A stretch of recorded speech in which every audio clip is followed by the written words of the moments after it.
दोस्तों, पूरी दुनिया में आजकल सबसे बड़ा मसला यूक्रेन और रशिया की जंग का बना हुआ है। दोस्तों, इस वीडियो में आपको बिल्कुल सादा ज़ुबान में इन 10 वजूहात के बारे में बताया जाएगा जिसकी वजह से रशिया ने यूक्रेन पर हमला किया। इस जंग की हिस्ट्री क्या है, आखिर क्यों रशिया ने अपने मुकाबले इस बहुत छोटे से मुल्क पर हमला किया, यूक्रेन के पास ऐसा क्या है जो रशिया को अपनी तरफ माइल करता है, दुनिया पर इस जंग के क्या असरात होंगे, क्या ये वर्ल्ड वार 3 का आगाज़ है। दोस्तों, आपके इन सब सवालों के जवाब आपको इसी वीडियो में मिलने वाले हैं। तो दोस्तों, वीडियो शुरू करने से पहले आप दोस्तों से गुजारिश है कि आप अगर इस चैनल पर नए हैं तो चैनल को सब्सक्राइब कर लें ताकि ऐसी ही इंफॉर्मेटिव वीडियोस आपको देखने को मिलती रहें।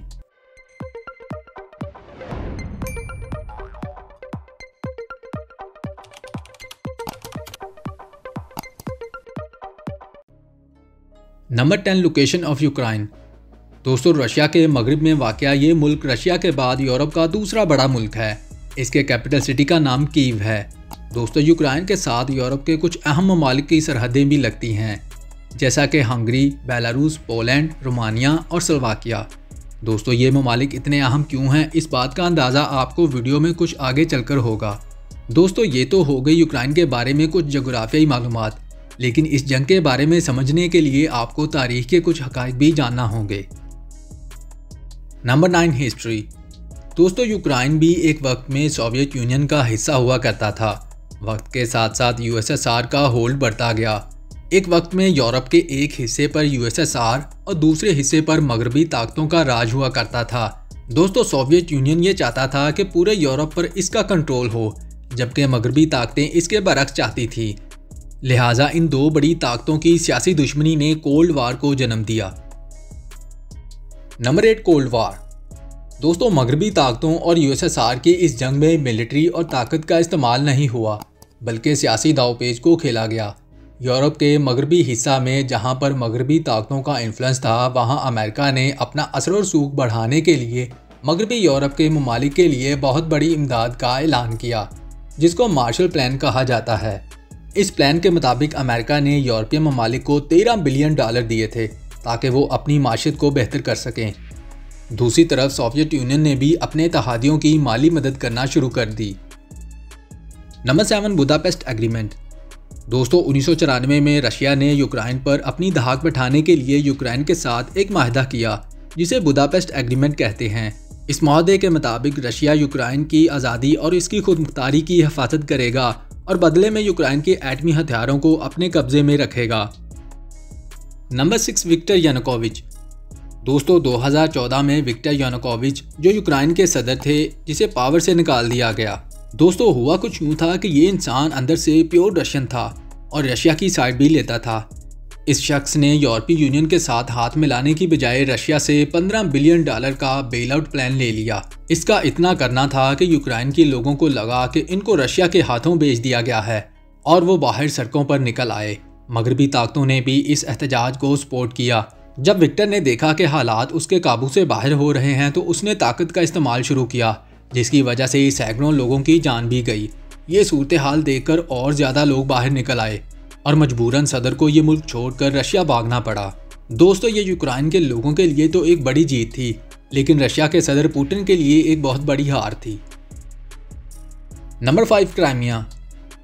दोस्तों, रशियन सदर ने अपनी हार का बदला लेने के लिए ताकत का इस्तेमाल शुरू किया और 2014 में ही यूक्रेन के एक बहुत बड़े इलाके क्राइमिया पर हमला करके इसको अपने कब्जे में ले लिया।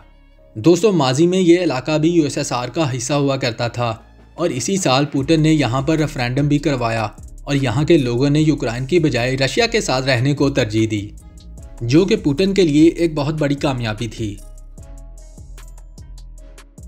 Number 4 Donetsk and Luhansk. दोस्तों, क्राइमिया के बाद रशिया ने मशरकी यूक्रेन के 2 मजीद इलाके डोनेट्स्क और लुहांस्क में भी यूक्रेन से अलग होने की तहरीक को हवा दी और वहाँ पर मिलिट्री ऑपरेशंस भी शुरू कर दिए। दोस्तों, यूक्रेन के साबका सदर विक्टर की तरह ये दोनों इलाके भी रशिया को ही पसंद करते थे और ज़बान भी रशियन ही बोलते थे। पिछले 8 सालों में यहाँ पर मिन्स्क एग्रीमेंट के नाम पर सीज़ फायर तो हुआ, मगर इसके नतीजे में 14,000 लोगों ने अपनी जान भी गंवाई। Number 3 gas reserves. दोस्तों, कुछ तजियाकारों का ये भी मानना है कि रशिया ने यूक्रेन के गैस ज़खायर पर कब्जा करने के लिए हमला किया है।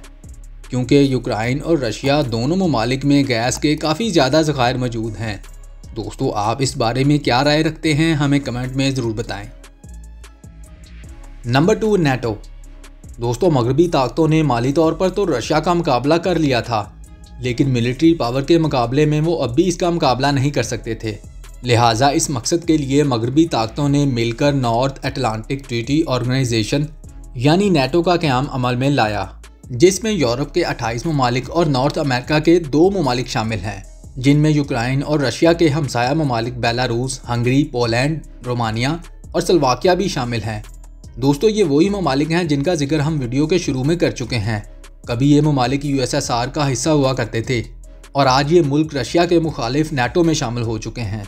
यानी कि अब नेटो और रशिया के बॉर्डर के दरमियान सिर्फ ये मुल्क यूक्रेन ही बचा है। दोस्तों, नेटो बनाने का बुनियादी मकसद ये था कि अगर कोई भी मुल्क नेटो के किसी भी मेंबर पर हमला करता है तो तमाम मेंबर्स मिलकर इसका मुकाबला करेंगे। लिहाजा अगर यूक्रेन भी नेटो में शामिल हो जाता है तो नेटो और रशिया ठीक एक दूसरे के आमने सामने एक जैसी मिलिट्री पावर के साथ आ जाएंगे और इसी वजह से रशिया यूक्रेन को नेटो में शमूलियत अख्तियार करने से रोक रहा है। Number 1, Russian attack. दोस्तों, नवंबर 2021 में पुतिन के इरादे खुलकर सामने आ गए, क्योंकि सैटेलाइट इमेजेस में देखा गया कि लाखों रशियन फौजियों को यूक्रेन के बॉर्डर पर तैनात कर दिया गया है और इसके कुछ दिन बाद ही रशियन सदर पुतिन ने अपने मुतालबात जाहिर कर दिए। दोस्तों, पुतिन का बुनियादी मुतालबा ये था कि नेटो इस एरिया में मज़ीद आगे ना आए और अपनी अफवाज को उसी हद तक ले जाए जहां वो 1997 में हुआ करती थी, यानी कि रशिया से बहुत दूर। पुतिन की ये डिमांड नेटो अथॉरिटीज़ ने ना सिर्फ रिजेक्ट कर दी बल्कि इस एरिया में अपनी अफवाज भी मज़ीद बढ़ा दी। दूसरी तरफ रशियन अफवाज भी यूक्रेन को चारों तरफ से घेरने में मसरूफ़ रही। 21 फरवरी 2022 को पुतिन ने एक लाइव वीडियो में डोनेट्स्क और लुहांस्क को एक अलग वतन तस्लीम कर लिया और साथ ही रशियन अफवाज को इस इलाके में पीस कीपिंग के नाम पर तैनात कर दिया। उधर यूक्रेन के सदर ने भी एक वीडियो में ये पैगाम दिया कि इस जंग से सिर्फ दोनों मुल्कों के लोगों का ही नुकसान होगा और इसके ठीक 2 दिन बाद व्लादिमीर पुतिन ने स्पेशल मिलिट्री ऑपरेशन के नाम पर पूरे यूक्रेन पर खुलकर हमला कर दिया और तमाम बड़ी मगरबी ताकतों ने पुतिन के इस इक़दाम को कंडेम किया और कहा कि रशिया और पुतिन को इसका हिसाब देना होगा।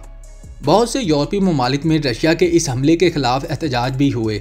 दोस्तों, पूरी दुनिया में ज़्यादातर ममालिक यूक्रेन को सपोर्ट तो कर रहे हैं, लेकिन रशिया से डायरेक्ट आमने सामने नहीं हो रहे, क्योंकि रशिया के पास दुनिया में सबसे ज़्यादा एटमी हथियार हैं और पुतिन ने यह बात पहले ही वाज़ह कर दी है कि जिस किसी ने भी इस मामले में टांग अड़ाने की कोशिश की उसके लिए बहुत बुरा अंजाम होगा।